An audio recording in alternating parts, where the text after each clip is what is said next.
Yan, mag-harvest ng itlog. So ilan tayo ngayon? 3, 7, 12 plus isang pabo. Ha? Uy, laki. Grabe, ginto. Bigat. Oh.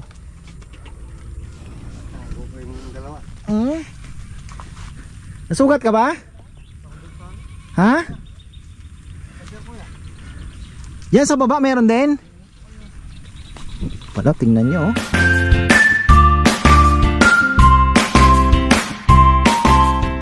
Yan na, isang magandang buhay mga ka-farmer. Cancelled na naman ang ating ani ngayong araw dahil bumuhos ang ulan. Ayan. Pero tayo naman ay magtatanim. Nasaan kaya si Kongkong? Iniwan ko, nagatid lang muna ako ng estudyante dahil umuulan. Nawala na yung kamatis. Saan kaya ay tinanim? Sabi ko dito.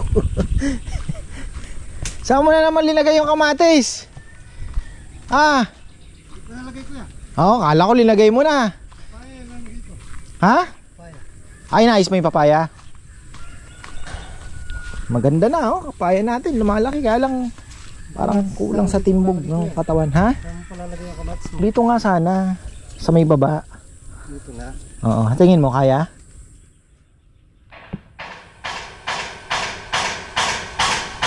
Kasi maganda sana para magkatapos nun meron na naman kasunod. Kasi dito yung nakasulong sila. Mainit pa din. Kaya yan, open pa rin. Eto, di kasi dito ang palaya tayo, di ba? Ang palaya to eh.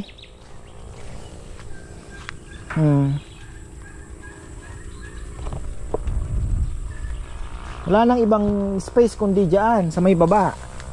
Dito lang. Kahit dito, kahilera nung ano, nung ay hindi pwede no kasi tatalian nga pala no. Tatama. Ba na dito? Kaya ba? Pachamba lang. Tapos dito may ginalawang dito. Itong malapit to. Halaban yan. Hindi ko pa inapakan. Lagi mabilis lang patayin yan. Hindi pa hinarvest ni ate mo yung ano? Nang hinayang daw. Konti daw kuya. Na? Sa bagay kasi malalaman mo. Ha? Inaabay kuya. Ha? Hindi na lang yan. Hindi niya lumaba. May ano dyan kuya. May kulay puti niya kuya. Iba kulay niyan eh. May puti. Pero mataba. Yung mga puti, mataba na kuya. Ganun ba? Oo, kailangan na pala itong anuhin. Harvestin. Ayoko sana, mas gusto ko nang tinitingnan. Mas gusto ko nang tinitingnan. Maganda eh. De, pero kailangan ng harvestin dahil marami pang kasunod. Maraming kasunod. Nagabono pa lang tayo ng ano niyan, no, di ba? Tagal-tagal pa yan.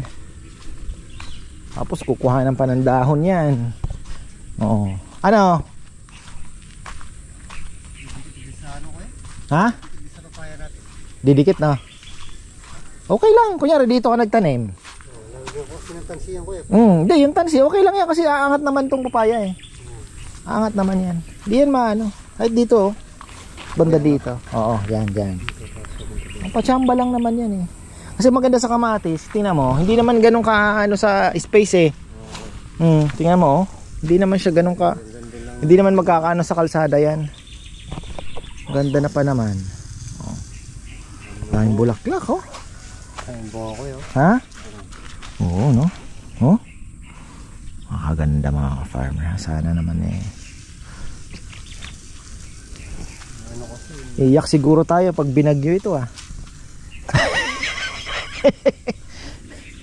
Sayang. Ano? Maganda. Kaya nga gusto ko sana may isa pang hilera dito. Na. Magandang panahon ngayon kaysa mainit, di ba? Maganda magtanim ngayon mga ka-farmer. Tas harvest na rin pala ako ng harvest na rin ako ng itlog kasi kahapon may 4-5 ata. So harvest tayo. Tapos yung kalabasa, harvestin ko na din yung mga kalabasa doon. Tirahin ko na din yung mga kalabasa. Mabigat, may isang umano na din eh. Nag-bar down yung net dahil daming bunga. So ayan, ikutan din natin yan. Tapos yung baboy, checkin din natin dahil nadagdagan po yung order ng linggo. Kaya lang 20 kilos pala. Tumawag na lang ako kasi alanganin din kay Tatay Peli. Next week ko na yan kukunin. Tay, stay put ka lang. Basta alam ko meron akong dalawa sa'yo dyan, pang emergency yan. Tapos malalaki yan. Tumawag na ako kay Daniel, mabigyan na naman natin. Ang araw na akong kinukulit nito eh. Bare months na daw. Sabi ko tol, bare months na nga. Kung mag-i-stack ako at pag ako'y tinamaan, napakalaking magpapakain tayo kako. Mas gusto ko na nga kung kahit medyo mahal ang kuha ko, sigurado hindi yung susugal tayo sa mura. Pag na-boplax lahat yan, di patay tayo. Na? Ito medyo may bato-bato, pero naman yan, ang gagawin namin yan, kaya naman ni Kongkong yan. Pagkatapos ng mga kamatis yan, ang susunod na namin kalabasa doon sa may baba. Papabutas na ako doon ng medyo taas ng kaunti. Kalabasa naman papunta doon. So ayun ang natin, plano. Tapos yung mga sili naman na pinatubo namin diyan na ba to, yung sili na pinatubo namin na bird's eye, doon ko na sa gilid itatanim. Ayan, masarap sa suka yun. Mabango talaga. Iba mga ka-farmer ang bango ng bird's eye chili. Compare doon. Pang suka, bird's eye chili tayo. Yan pang may papayo ko. Wag yung Taiwan, yung parang tare. Tinatawag nilang siling tare. Pinaka the best, bird's eye chili. Mabango talaga. Kahit bawang lang, sili, paminta, luya, konti. Suka na tuba. Lagyan mo ng konting, kung gusto nyo medyo matamis, pitikan nyo ng asukal at konting asin. Nako, ang sarap. Tapos bago nyo kung gusto nyo lagyan ng pipino, yun, masarap din ang ka-farmer. Yan yung tulos, tong ginagawa nito? Ginagawa ni Kongking. Ano yan?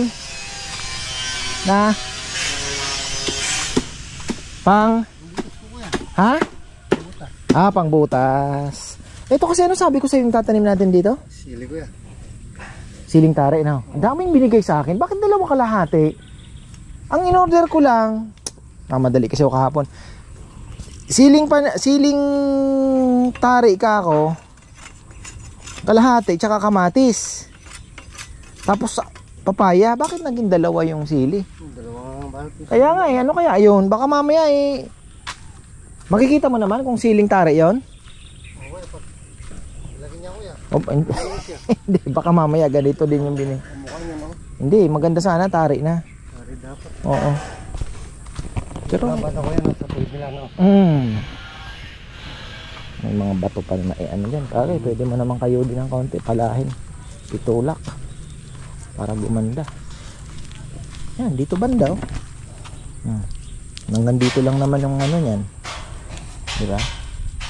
Yan, diyan. Oo. Bakit may ganyan? Lagyan ko tasi ko para makuha natin yung tuwid niya. Parang nililiyak. Ganyan talaga yung nagtatanim na kamatis ko yan. Lalagyan na tansi. Ayun.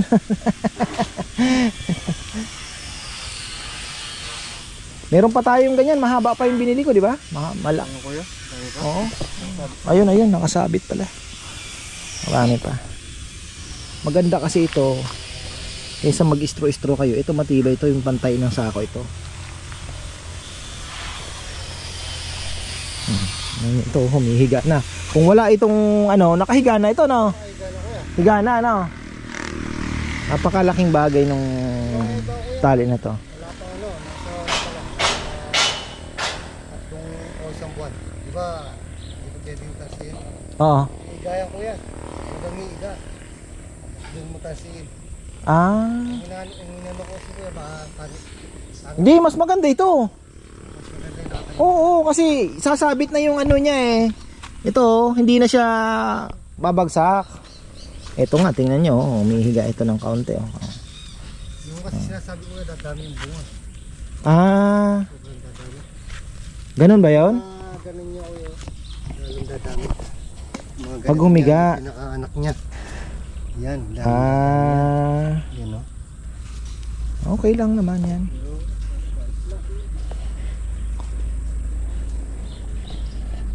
Pero ang dami ng bunga.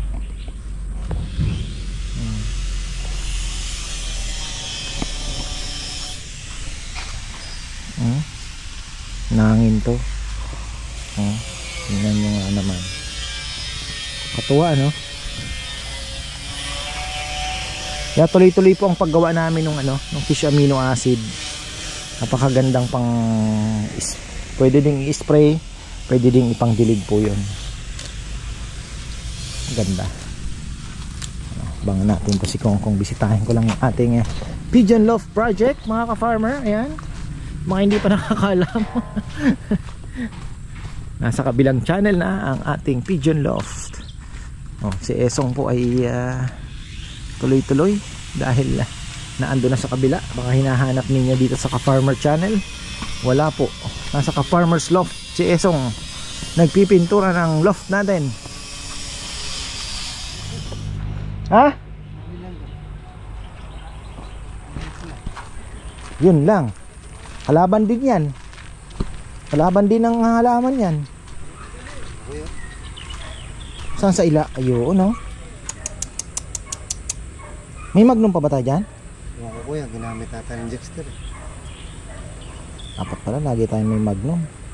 I-skip mo na muna. Huwag mo nang lagyan. Natuyo na kuya. Ay, natuyo.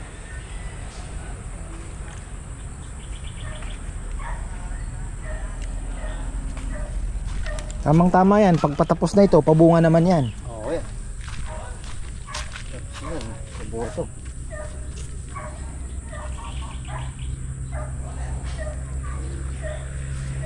Tindi langgam, no? Nasa ilalim ng lupa.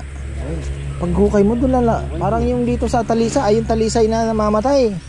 Langgam yan eh. Dapat yan madiligan ng may hinalong magnum, ano? Para umano sa lupa, papatay sila. Ano, dito. Lalo dito naman po yung sasakyan dadaan. So dito tayo magtatanim. Sayang naman yung ano.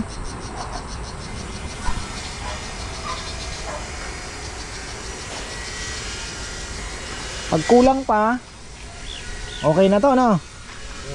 Okay na. Ilan pa ba yan? Pag kulang pa, edi sili na, no? Singit mo na doon, kahit doon na sa baba yung sili, no? Pwede na yun. Yung kunyari, tapos na. Pag ganun mo, ituloy mo na, sili nang ilagay mo. Pwede naman yan, kahit medyo ibaba mo ng konti. Yung sili, pagitan ng papaya. Hindi naman tutulusan yun, di ba? Pwede na yun. Ayun, hindi na tutulusan. Yung siling pang yung tari. Di ba? Pagkatapos, saka na natin pagandahin. Importante maitanim natin ngayong hindi mainit, di ba? Naka-recover siya. Makulimlim. Tinambak nila yan, may buha-buhangin yan eh. Gumanda kaya dyan? Bagay, depende na sa pataba na ibibigay natin. Oh. Buha-buhangin yan, ano?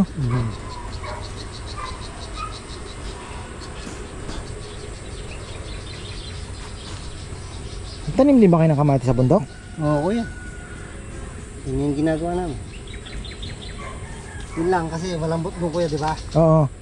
Ganyan lang, kahoy lang. Dito mas matigas ko. Kaya nga sabi ko sa'yo, di ba, kailangan mong bungkalin yung palibot. Kasi pag hindi mo binungkal yung palibot, wala. Pag ano nito, Ito pala maganda din naman, mabigat itong taktak na. Kailangan makagawa tayo ng magaan dito. Para pag magbubungkal ka, ganun-ganun ka na lang, oh. Hindi ka na, di ba? Pero ito mabigat ito. Kaya ano pa to? Kay Tito Nestor pa yan, binigay niya. Tito Nestor pare.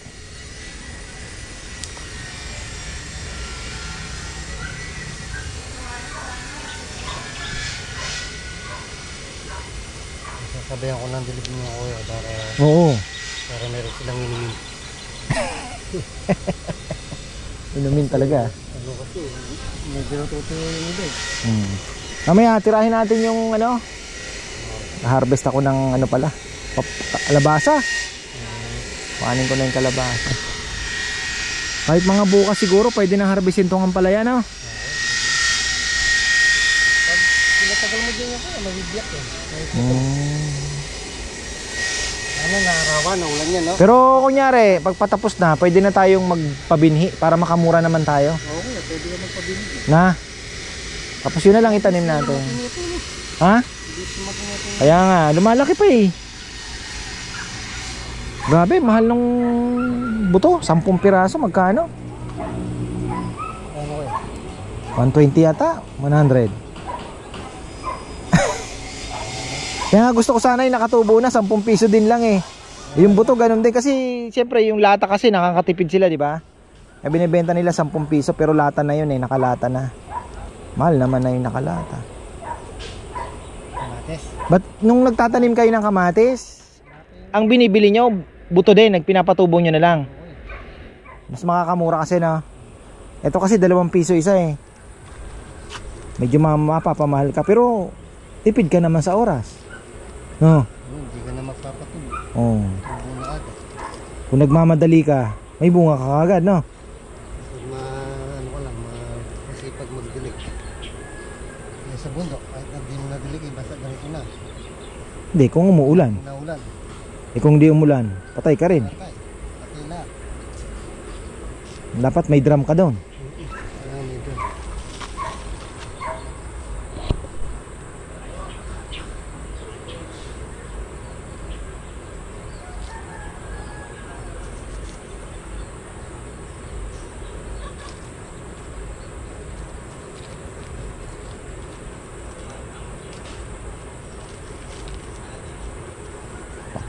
Pati batuhan, tinaniman mo na.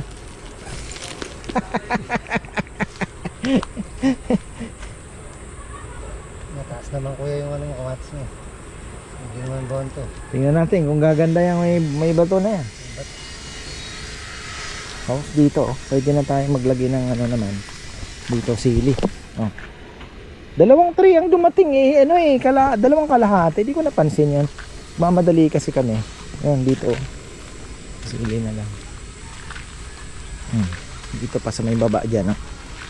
Patsamba na lang yan. Basta't madidiligan lang. Yan naman ang ano dyan eh. Fertilizer kasi. Ang ano ko, kaya malagi ako naglalagay ng dito yung sa fish amino acid. Di tayo maubusan. Kasi yun na po yung ipangdidilig natin. May kahalo na noon. Para masustansya yung ipinangdidilig. Although ito galing fishman, may sustansya na din po yan. Pero mas maganda talaga yung meron ka nang ilalagay. Or, yun nga, yung sabi ko kahapon, cow manure or carabao manure na tuyo hindi po yung fresh. Kasi yung fresh, mainit yon. Yung tuyo, gagawin mong tsaa, bababadan mo ng tubig sa bramo. Doon ka kukuha ngayon ng pang dilig-dilig. Maganda din yun. Pwede mo pang ihalo yung fish amino acid doon. Mas maganda. Yung tatanim namin na buto ng ampalaya, inano ko muna sa damp cloth sa basahan. Pinapaano ko na muna to germinate. Pagka medyo nagbuka na, saka na namin ilalagay para sigurado. Tapos si Rambo, bibigyan ko din ng mga buto. Eto, dala-dala ko na. Eto po oh. Isang pipino. Ito pipino, marami to. Marami yan. Ito, tagsa 10 lang talaga yan mga kapartner. Napaka yan oh. Nakalagay oh. 10 seeds. Oh. Ito ilan din to. East west ito eh. May nakalagay pa nga oh. 85% up germination. Ilan bang ito? 10 seeds din. Ayan. Grabe. Ganun na baka mahal ang buto ng ampalaya ngayon. Ito atang east west mas mahal ito eh. Sa mga 120 to eh. 120. Maganda sa east west. Ayan oh. May nakalagay na silang program. Tapos nakalagay na din po yung program ng dito papakita ko po sa inyo. Wait lang. Ay punit pa. Ayan mayroong naka guide na kung ano ang ilalagay ninyo. Ayun urea 3414 at 0060. So ayan may nakalagay pa kung ilang grams. Naandyan yung stages ng halaman 7 days date after transplant. Ayan. So hindi po kayo maliligaw kung kayo ay baguhan. Oo, naka-guide na po. Kasi fertilizer, sabihin nyo lang sa binibili 3414. O kaya kung medyo may pera naman kayo at wala namang mga agri-supply sa inyo, pwede po kayong mag-order sa Shopee. Pa isa-isang kilo. Marami na yan. Tayo ay mag-harvest ng itlog at mag-harvest ng mga papaya na rin. Bibigyan ko na rin si Ma. May mga dilaw-dilaw na din po doon. O bibigyan natin si Mama at si Bebe. Magpapaano din tayo dito. Mamimiss niya na daw yung papaya. Meron din kalabasa mga farmer. Yan, medyo natagalan tayo sa mga kalapatids natin. Wala na palang pagkain bukas, kaya ano kaya ang plano? Mukhang babiyahe ako kay Presi ng umaga. Masarap yun kasi mag-almusal tayo sa kalsada mga farmer. Masarap yun. Dadaan tayo sa mga kainan. Pero bago ang lahat, bago tayo mag-harvest ng mga harvest tayo na itlog. Ayan, mga papaya at harvestin na natin to. Dahil bukas is loading day. Ayan. Loading day po bukas ng mga itlog sa incubator. Marami-rami na naman ang ating ipapa-incubate. Ayan.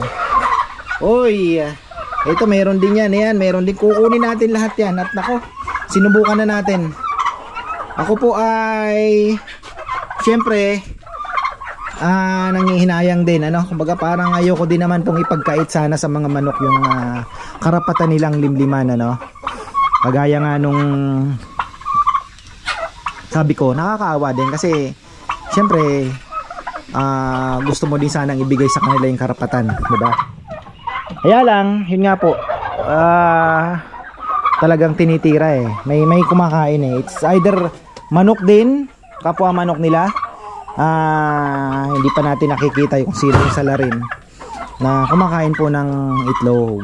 Kaya sabi ko, sayang naman. Tapos meron palang diskarte.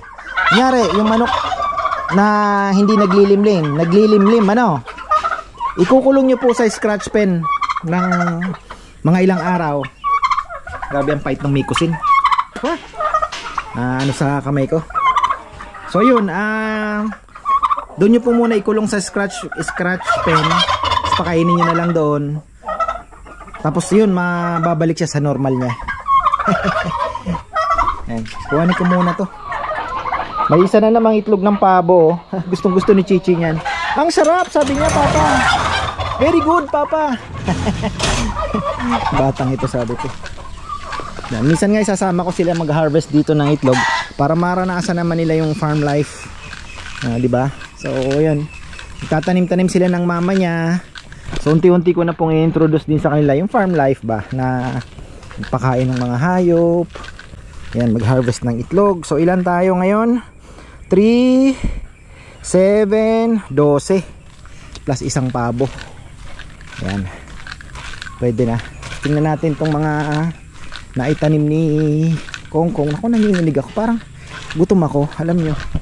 Ang kain ko kasi ay 10 o'clock pa kanina. Magpa 5 na pala. 4 o'clock. Nakawalan ko pala yung mga kalapati ko. Ayan o. Uy, dami nila. Parunda tayo. Kahit nung mikusin. All natural naman yan. Parang ano kaya ang nun? Oregano. Pakapait. Ba? May umano Ano yan? Si Esong nakasakay sa mga farmer. Pakita na nakasakay sa timba. Galing malaking timba, kasya siya. So ayun, Naitanim na yung mga kamatis. Baka bukas pwede nang ilagay yung ano, yung ampalaya. Ayan o. At least po yung ampalaya natin ay pagkatapos naman ito may parating na tayo. Maganda nga 3 batch eh. Or mahabaan pa natin to hanggang dito ano. Yung ano niya. Papalagay pa tayo dyan. So tapos tulos anuhan uli. Tapos magtatanim na tayo sa gilid o kaya doon sa may kabila naman. Sa kabila magpapaano na ako, magpapatubo na tayo kasi habang namumunga siya, pagapang pa naman yung sumunod. Pagka paubos na, pwede na natin patayin yan. Tapos siya naman yung ano naman, yung kasunod naman ang gagapang. So ayun ang gagawin natin diskarte. So ayan mga ka-farmer, kuha tayo ng papaya at papaya at kalabasa. Harvestin na natin para naman may mga naka-display tayo sa loob na gulay. Ayun. Sabi ko sa kanya, sabi ko sa kanya, pipitasin na namin yung mga kalabasbas. Kabilis na. Hindi ako hinintay. Di mo ako hinintay, dinaanan mo lang ako. Na may shooting tayo eh. O kukunin mo na yung mga dilaw-dilaw na yan. Dito ko yung medyo nabali ko. Ha? Nabali ko kasi sa ninyo kung nung pinakuha mo sa akin. Oo yan, talagang medyo nabali talaga. Ha? Uy, laki. Grabe, ginto. Bigat. Oh.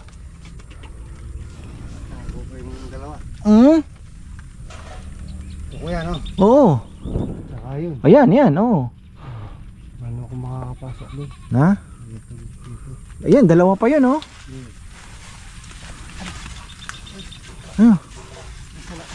Ha? Sala na ba?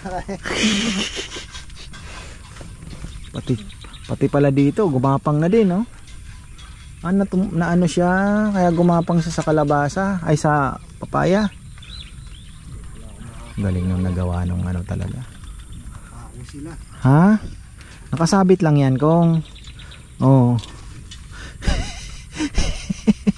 Oh. Ba't nagkaganito ito? Na kailan lang ako dumaan dito, hindi naman ganito ah. Bumaba. Oh, 3 pala itong kukuhanin. Oh, kuhanin na muna ito isa. 3. Ayan, ito iwan natin to, hindi pa ganun ka-matured. Pero yun, pwede na yan. Maghihinog naman yan eh, no? Magpinitas. So yun, no? Makakaway mga papaya. Tingnan ko kung patagalin pa natin ng ilang araw o pwede na tayo magpitas. Nako, nasukat.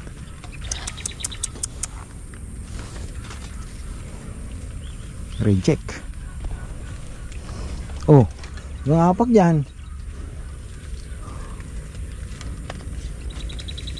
Ano tong wire? Yun.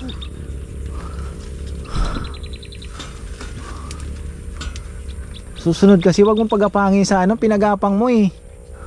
Na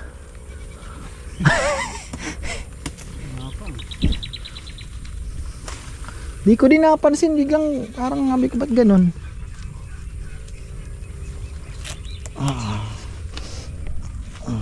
Lagkitan. Ano?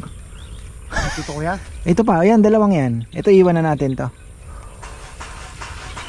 Pagka madilaw-dilaw na, matured na yan, oh? Pwede na talaga ito. Pwede nang kainin yan. Oo. Nasa loob na pala to. Nasa loob na. Apo, ayun pa, yun sa labas. Isang sa taas, meron pa? Meron po kuya to. Ay, ito. 2 pala to. Kunan mo na la. Oh.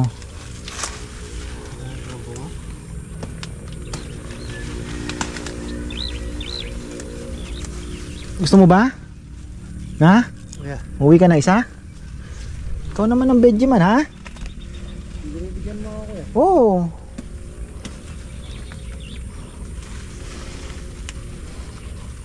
Meron pa bunga, kuya. Ha? Meron pa. Kaya nga gusto ko sabi ko sa'yo, di ba? Magtanim tayo ng marami nito. Kuya, yan oh. Maganda na rin yung natanim ko niyan, kuya. Oh. Na? Oo, ito wala. Palitan mo, ang daming buto doon. Dapat may spray ng ano yan, kuya. Nang basta tingin mo sa akin yung ano, bibigay natin. Yung dahon nila kinakain ng kulay. Yun nga yung orange. Parang firefly ba yung? Okay na. Doon sa taas wala na, no? O mayroong maliit? Maliit. Ayun, so 5 nakuha natin. Very good. Ito, nako, may ano. Ito. Tingnan natin din kung mayroon pa. Ayun, pwede na. Meron pa doon, kuya, isa oh. Alin? Yun, kuya, meron pa. Sige, tirahin mo na rin. Yun natin ito, kuya. Oo.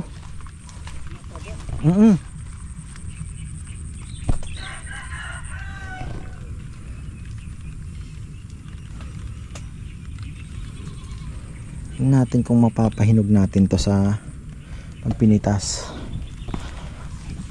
Dami oh. Tasin natin yan.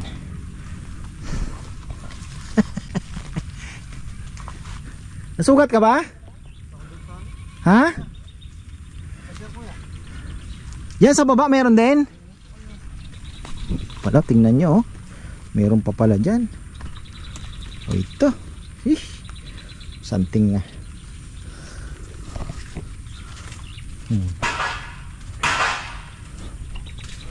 Dalawa pala yan. Kaya pala mabigat. Mabigat. Yan lang, nadali ko. Dalawa pala. Yung Alin? katawan.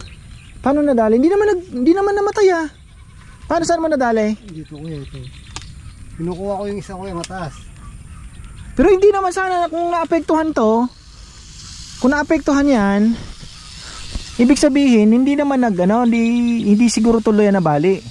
Kasi kung nabali talaga, tuyo na ito, nalungkot na yan. Ito yung nabali siguro. Hindi yan.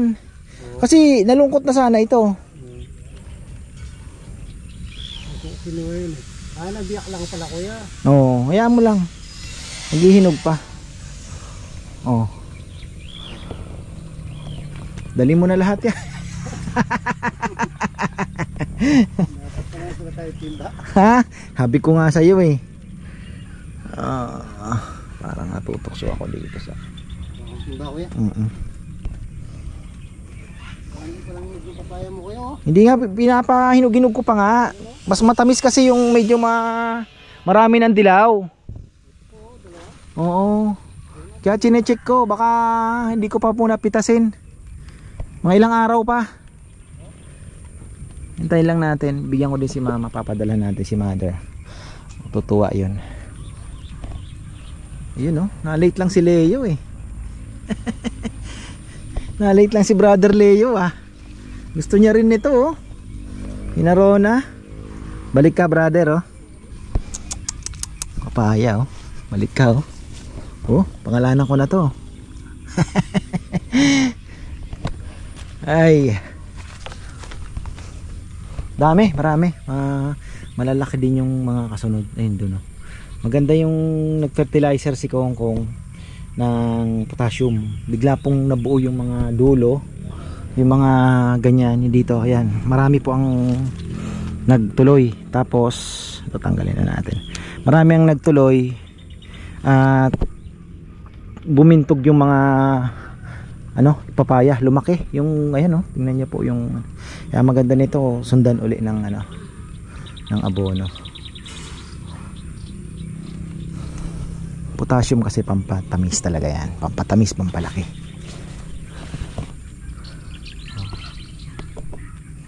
Daming kalabasa ni Kongkong. So ayan mga ka-farmer, tapos na naman tayo. Ayan, tapos na naman tayo. Hindi pa ako makag-harvest ng papaya ngayon dahil gusto ko mas marami pang dilaw. Ayan. So ayan, marami pong salamat at magandang buhay. Baka meron pa ditong nakasabit. Wala na. Kalabasa. Tingnan nyo naman. Yan ay tinanim ko ng patsamba lang.